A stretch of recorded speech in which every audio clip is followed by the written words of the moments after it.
자, 잠깐만요. 여러분, 지금 이 영상 보시기 전에 딱 하나만 생각해 보세요. 2003년 가민이 처음으로 차량용 GPS 내비게이션을 대중화한 해입니다. 그로부터 20년 이상이 지났고 그 사이에 구글맵이 나왔고 웨이즈가 나왔고 아이폰 지도가 나왔어요. 우리가 길을 잃는 건 거의 불가능해졌죠. 심지어 부모님 세대도 스마트폰 하나면 처음 가는 시골 골목도 찾아갑니다. 그런데요, 테슬라는 못해요. 완전 자율 주행, 영어로 풀 셀프 드라이빙, 줄여서 FSD를 탑재한 테슬라가 엉뚱한 출구로 빠지고 건물 뒷문으로 안내하고 고속도로 대신 국도로 돌아가고 있어요.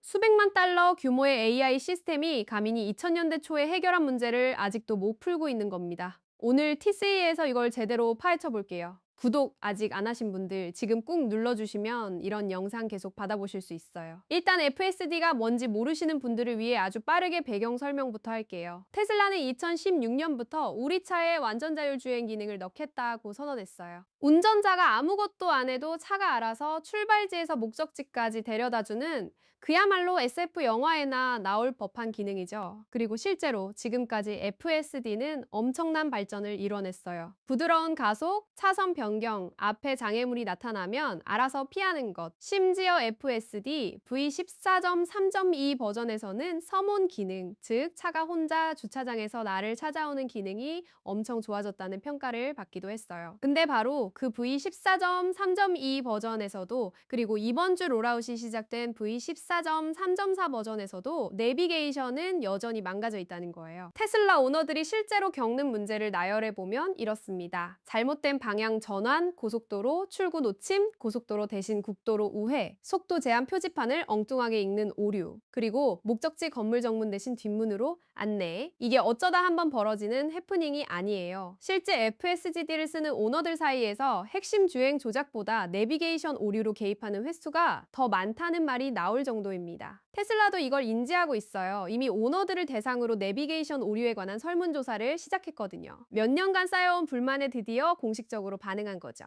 근데 설문을 시작했다는 건 아직 해결책이 없다는 뜻이기도 합니다. 왜 이게 단순히 불편한 문제가 아니냐고요? 내비게이션이 틀리면 AI 전체가 흔들려요. 경로 계획이 잘못되면 AI는 어디서 차선을 바꿔야 할지, 어느 램프로 진입해야 할지 판단을 못해요. 그 결과로 멀쩡한 상황에서 갑자기 브레이크를 밟거나 불가능한 유턴을 시도하거나 분명히 보이는 램프를 그냥 지나쳐버리는 상황이 나오는 겁니다. 감독이 최소화된 상태로 운행해야 하는 시스템에서 내비게이션이 틀리면 그게 곧 안전 문제로 직결되는 거예요. 실제 FSD 헤비 유저들이 하는 말도 비슷해요. FSD 주행을 중단하게 되는 이유 1위가 잘못된 경로 안내라고요. 차선 변경이나 끼어들기 문제보다 그냥 길을 잘못 가는 게 더 큰 문제라는 겁니다. 그러면 왜 테슬라는 이걸 못 고치는 걸까요? 첫 번째 이유는 지도 데이터 문제입니다. 테슬라의 내비게이션은 단일한 권위 있는 지도 하나를 쓰는 게 아니에요. 구글맵, 텀텀, 오픈 스트리트 매프, 벨할러, 그리고 테슬라 자체 차량 데이터까지 여러 출처를 짜깁기해서 씁니다. 문제는 이 소스들이 서로 충돌할 때예요. 차선 배치가 다르게 나오거나 도로 상태가 각각 다르게 기록되거나 특정 교차로 정보가 제각각이면 시스템이 버벅이거나 잘못된 쪽을 선택하게 됩니다. 반면 가민이나 텀텀 같은 전통적인 GPS 업체들은 어떻게 하냐면요. 하나의 중앙 집중식 데이터베이스를 프로페셔널 큐레이터들이 정기적으로 검증하고 빠르게 업데이트해요. 정보가 한 군데서 나오니까 충돌이 없는 거죠. 테슬라의 크라우드 소싱 방식은 혁신적이긴 한데 그 혁신이 오히려 실시간 불일치를 만들어내고 있어요. 두 번째 이유는 학습 문제입니다. 우리가 구글맵이나 웨이즈를 쓸 때를 생각해 보세요. 이 길로 가지 마라고 한번 설정하면 기억해요.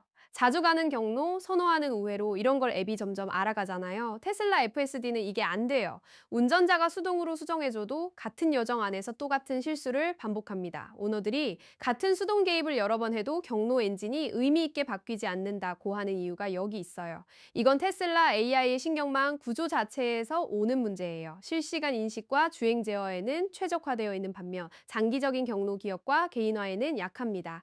그래서 내비게이션이 고집스럽고 딱딱하게 느껴지는 거예요. 웨이즈나 구글맵의 유연한 적응형 로직과는 정반대로요. 실제로 테슬라 오너가 직접 경험한 사례도 있어요. 집에 특정 경로로 돌아가고 싶어서 AI 어시스턴트 크로키에게 요청했더니 크로키 FSD가 올바른 고속도로 출구에서 나오도록 유도하기 위해 중간 경유지를 임의로 추가했대요. 그래서 그 경유지를 삭제하려고 했더니 시스템이 또 헤매다가 더 긴 우회로로 집에 갔다는 겁니다. 이게 2026년의 테슬라 FSD 이야기예요. 흥미로운 점은 일부 오너들은 최근 FSD 내비게이션이 더 나빠진 것 자체가 좋은 신호일 수도 있다고 봐요.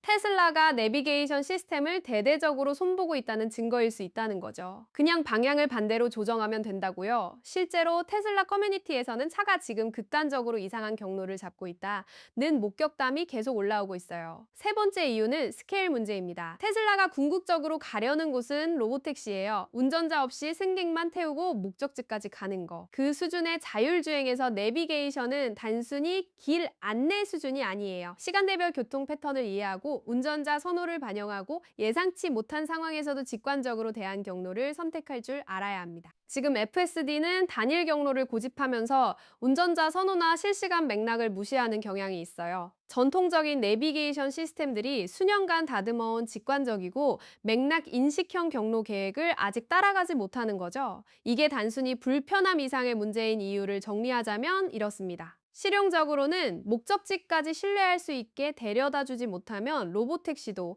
핸즈프리 출퇴근도 전부 불가능해요. 안전 측면에서는 경로 불일치가 합류나 교차로에서 망설임을 만들어내고 사고 위험을 높입니다. 경제적으로는 테슬라의 기업 가치와 미래 전략 전체가 FSD의 비감독, 주행 실현에 달려 있어요. 내비게이션 문제가 계속되면 규제 승인도 늦어지고 소비자 신뢰도 떨어집니다. 그리고 이미 FSD의 프리미엄을 지불한 오너들 입장에서는 이건 지켜지지 않은 약속의 문제예요. 물론 테슬라를 떠나는 고객이 대거 발생할 가능성은 낮아요. 하지만 내비게이션 오류 때문에 계속 수동으로 개입해야 하는 상황에 지쳐가는 오너들이 분명히 있습니다. 솔직히 말하면요, 이건 테슬라 입장에서 정말 이상한 상황이에요. 전기차 배터리 기술에서 기적을 만들어낸 회사, AI 칩을 직접 설계한 회사, 카메라만으로 자율주행을 구현하겠다고 고집을 꺾지 않은 회사가 가민이 2000년대 초반에 정복한 문제를 아직 못 넘고 있어요. 해결책 자체가 없는 게 아니에요. 데이터 통합을 더 단단하게 하고 운전자 개입에서 더 빠르게 학습하는 루프를 만들고 더 직관적인 경로 알고리즘을 도입하면 이 격차는 좁힐 수 있어요.